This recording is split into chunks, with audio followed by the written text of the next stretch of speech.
Yo, hello my friends. Berapa kuare petikiwas ketuk unsare matkuas ketiap kuare. Today I'm going to introduce something a little bit different, a little new on my channel. And this is called the Codex to the the Codex to the Priests of AhziRa. The Codex to the Priests of AhziRa, aka the Codex, is really a study on creation. And the Scrum videos that I've been uploading are very much that. However, the Codex is a little bit different. The Scrum videos are very much oriented around the rhythm of the moon, the rhythm and time. And the Codex to the Priests of AhziRa is really more like one body of work that lives timelessly. And the whole purpose of it is essentially to learn how I may best be in relationship to life, to creation, to God, to myself. It is called the Codex to the the Codex to the Priests of AhziRa, because the idea of it being a priest is, I'm basically stripping it from all the connotation that a priest has, but I do appreciate the context of like the monk state. And the way that I utilize this or tune into it or relate to it is like I'm interested and seek to continually live life in a way which is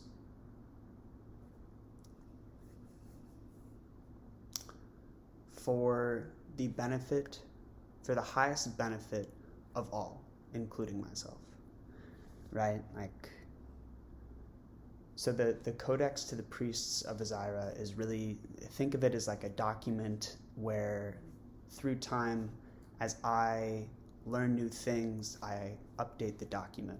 And this form of the document is taking the form of a vlog or a video. And the Codex is actually like a pretty large document that I have in the cloud. And I'm continually updating it with information that I feel is directly relevant or things that I learn. And it's very much personal in the sense that this is like, as I go through life and I find things that are useful, that are helpful, that teach me, I update the Codex. So these things might not be universal, and also they have universal applicability. The foundation of the Codex is like, what is the Priests of AhziRa? AhziRa is how I relate to all creation. It is the body of work that I create under or through. It is, and I seek to live in a way in which like I'm wholly devoted to the full fruition of AhziRa, the full fruition of embodying the potential inside of me. And what I'm coming to understand more in life is that like I used to be on such a kick of, I'm the creator of this reality. What kind of reality do I want to create? And I'm going to dream, and then I'm going to step into that dream. And I feel like in my more recent eras of life, I've changed how I feel about that. And that change has come about as a result of just recognizing that like that I can't contrive it. You know, that the full fruition of me, of my work and what I can, the kind of love that I can give the world, it is something that is inside of me and something that I'm discovering. It is not something that I've designed. It is something whose design reveals itself to me through time as I continue to show up to the space and greet who lives inside of it. And the one who lives inside of it is really a mystery to me. And you know, It's like, and I feel like that is universal.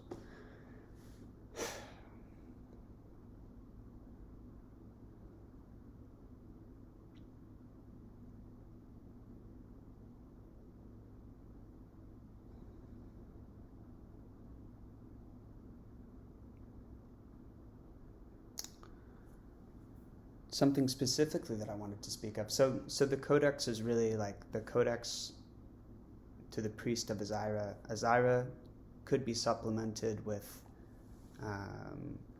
our full fruition, you know, and the Codex, the priest of AhziRa is the one who devotes their life to the full fruition of the self and the full fruition of all. Seeing them really as one thing. Another way to say it is it is one who lives their life for God, for the greatest beauty that can be.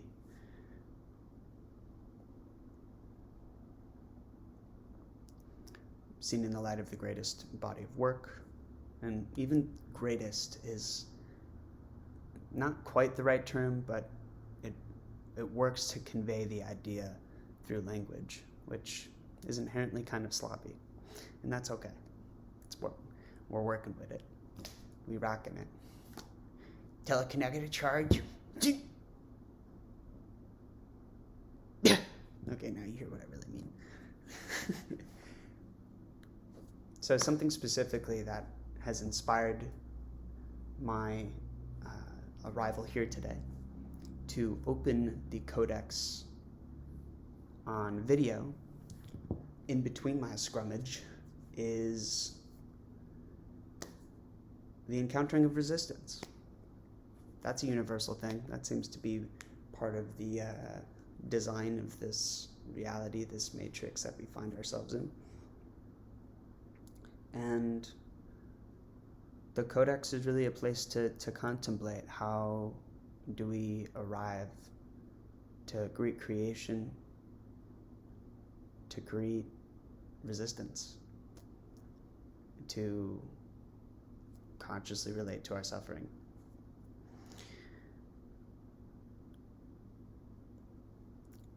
I've been thinking recently, like, part of me seems to be emotional volatility. And I've been wondering recently, just recognizing, like, this is something that I've really lived with for many years, which is like, it's like I'm riding big waves, and they go up and they go down. And when they go down, I just feel fucked. And I don't really, it doesn't need to be a thing that happened to make me feel fucked. It's just like, oh, shit, it's here. Boom. And sometimes it holds me down for a little while, and sometimes it's a very long time. And that's just been part of my experience of life. I think there's a universal aspect to it. I think it's definitely something that exists in my family, and it goes by many names of illness that I don't really resonate with, and how I experience it personally. Well, and just to speak about it, like, bipolar, depression, schizophrenia, like, it is in my family. And for some people in my family, it hits right away. It's like come out the womb screaming. And for other people in my family, it doesn't hit till later. And, you know, I definitely had some hard periods in my childhood, but, like, something fundamentally changed when I turned, like, 18. And, like, my psyche radically flipped, and I was really scared, and I just had this, like, this feeling. I remember crying one day, like, oh fuck, it's happening to me, and it was, you know, like, whatever that is, hit me, and it hit me really hard, and it changed everything. But at the same time, it also came with the curiosity. It was kind of like a door opened inside of me, and I recognized that I was only experiencing life as, like, a droplet of water before, and once these doors opened, it was like, oh, now I can feel the ocean. Now I'm swimming in the ocean. And it's like, before, when I was younger, I can't say I was a really passionate person. I wanted to be, but I didn't know where passion was. I didn't know how to reach inside of myself and find the part of me that really cared to do anything.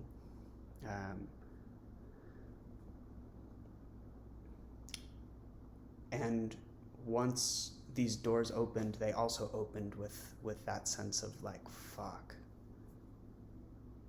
As much fuck, this is awful, there was also like, oh my God, this is better than the best thing I've ever encountered or ever known to be. And I was really fortunate too, because like right around the time that, I was talking to a therapist and he was like, I think we should get you medicated. I went down to South America.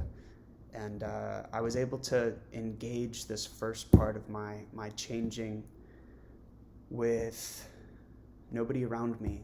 And I started sounding crazy. I went crazy for a while. I started just opening all the doors and like talking to other dimensional entities, and shit got weird. And it still is. But really, it's just kind of like I got to dip back into imagination. It's like all of those imaginary worlds that I played in when I was young, like they just all fucking came back, and with a vengeance. And it's like I ended up living with a shaman while I was in South America, and just like practicing with ayahuasca while I was down there. And I came to see and feel and experience like whatever this thing is that is called schizophrenia, and is called depression, and is called like bipolar, and is called like you're hearing voices and talking to things that aren't there, and you should be medicated like in other places and other times. It's a gift, and it's something that can be cultivated. And I sat in ceremonies where people where people demonstrated to me what it was like to cultivate this thing, that the only other context that I'd ever known it as was sickness.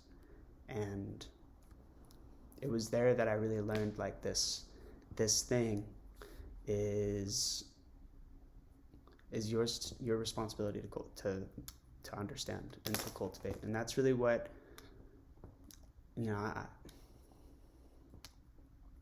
that's what I've been doing with creation through the years, is just studying it, studying me, like learning how to express it and articulate it and work with it in a way that is nourishing to the world. And it comes from chaos. It comes from space that defies understanding. And my approach with it is just to like learn it as it is. It's not a rational methodology. It's like, how do we make sense of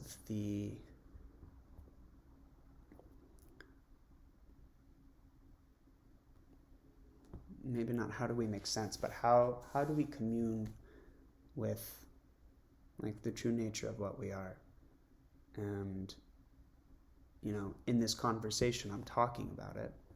I'm putting it into boxes of language, but not to confine it, simply to describe it and form a new relationship that I have with it, and share the invitation and opportunity for you to as well. So, coming to today. Today, I encountered resistance. It's just like many days. But I'm in an era right now, the way that I see life and the way that I want things to move for me, that which I aspire to, is really to like I want to enter a field of practice in which I am in deep communion with my body, in rhythm with it. I'm feeling myself evolving as an athlete. That's a fundamental pillar. Another one is music. Music to me takes two branches. One is acoustic performance and practicing developing the voice, and the other is production. Both, putting out, making songs and putting them out there in the world in a way where people can hear them, in a way which brings the world to life, in a way which receives and translates everything that I experience and makes something new out of it. And then the third pillar is work. I tomorrow have my final thing to become a server at a really nice restaurant that I'm super excited to be engaged with, and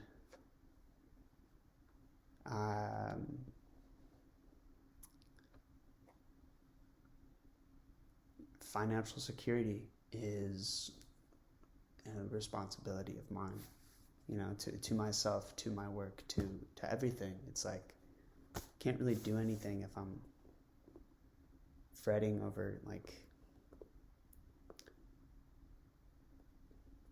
the basics of things we need to be vital, right?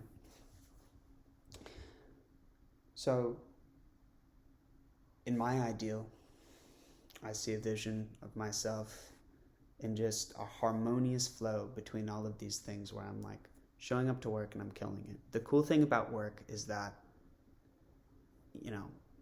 there's something good about having somebody else and obviously it's not what I want for my life, but right now I feel like there's something good about knowing I have this time to clock in and this time to clock out, and then I get to do my shit outside of that. And that's really what I came here to do.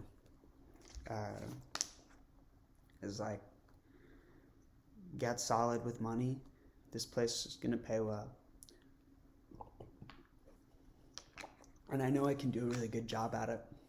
And it's really very much it's either you come and you kill it, or it's you don't work there. And I feel like I can really kill it.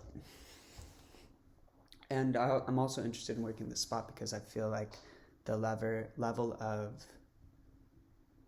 care to quality that goes into not just the food but the entire experience is something that I will be steeped inside of, and I want those waters to overflow into everything else that I do, into my music, into AhziRa, into my physicality. And I feel it's very attainable for me to be solid in all three of these pillars. And what that looks like is a rhythm, where it's just I'm exercising daily, I'm making music daily, and I'm going to work most days. That's my ideal. That's my vision for it. Now, I'm not there yet. So I'm not there yet. I'm not in a space where I feel like I can hold myself in that way. And that's just being honest. I struggle. Let's just put it this way. If my only, my ultimate version of life is that I'm creating professionally.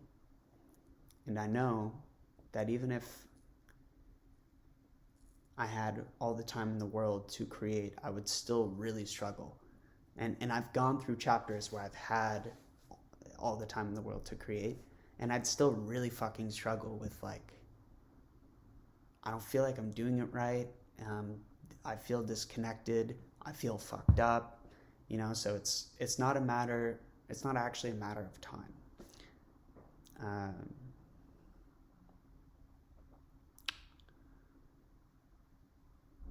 So I know that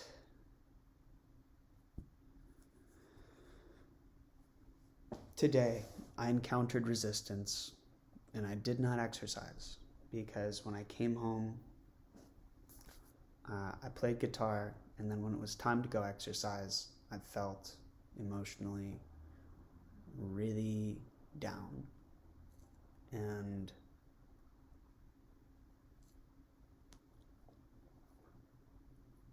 I didn't go. This sensation of being like really emotionally down is familiar to me.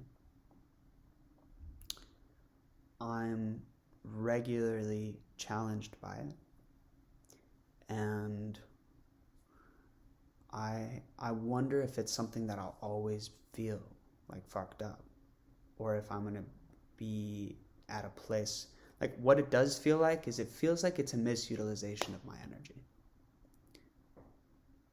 and it's hard to pinpoint what happens when I feel down. I just feel fucked. And I have a sense in me that there is a version of me who knows how to conduct my energy. And this doesn't happen to him because he's trained. He knows what he's doing.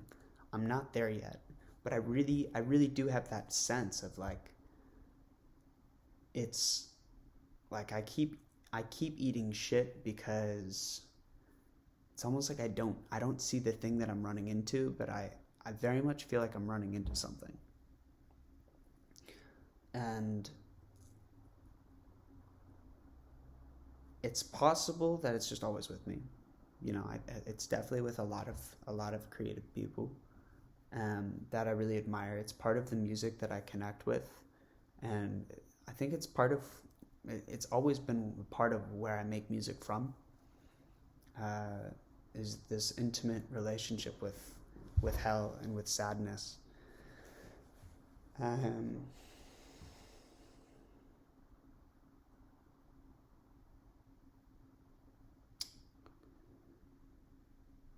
So I have this contemplation with myself, which is like, is like anyone who is an athlete absolutely will go through days where they don't want to train. That's part of it, right? Going to work, I'm absolutely going to go through days that I don't want to go to work. There are going to be some days where it's just like, fuck. And some days where it's totally chill and I just go to work. The cool thing about work is like, I gotta fucking show up.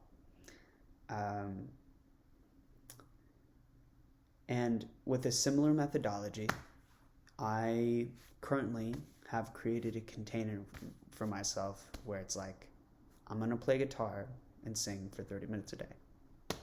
I've worked with these kinds of containers for a long time, and I feel like they're very helpful. When I'm sad, I do not want to play guitar.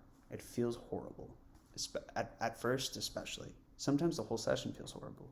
Mostly not. Mostly it's like major resistance, and then I can get through the door. The idea with the 30-minute container is just that, like, I know what it means to win. And when I can build myself from that point, then it's a matter of expanding capacity whilst establishing a container that I feel strong within myself to achieve. And ideally, I can establish multiple containers that are running simultaneously. Like, okay, first pillar, I'm doing acoustic right now.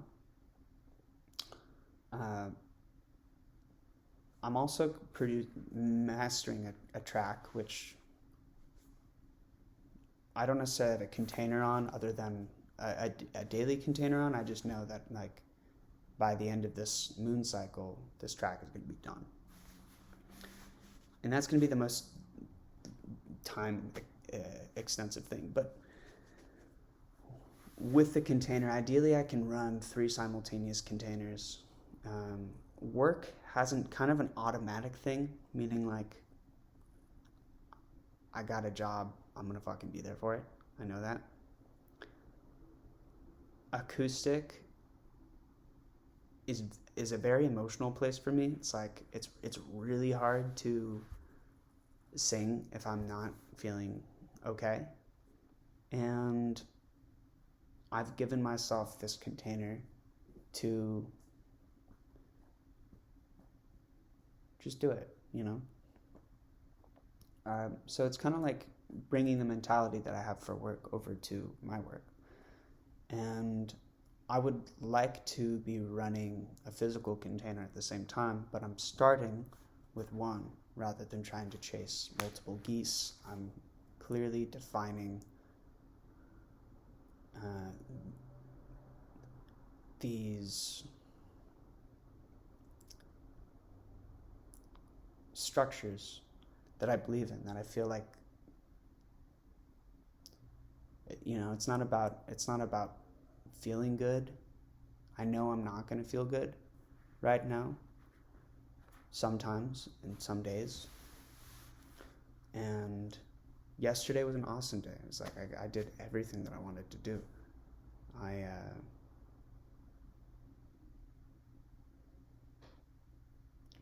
Acoustic, production, and I exercised. It was great. And I felt good through the day.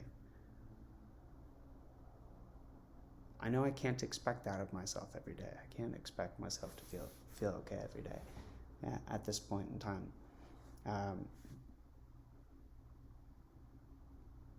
But I do have the sense that I can grow these containers to operate simultaneously while I'm exercising and making music.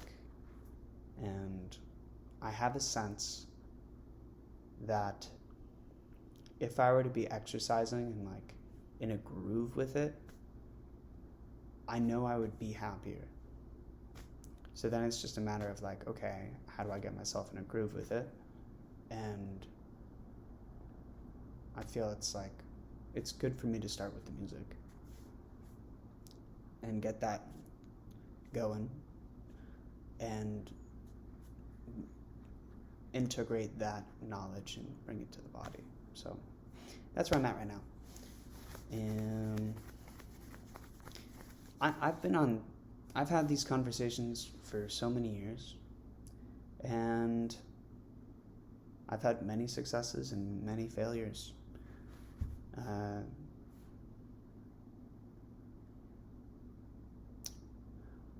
But this is just, you know, I'm a different human right now than I've ever been. So this is where we are.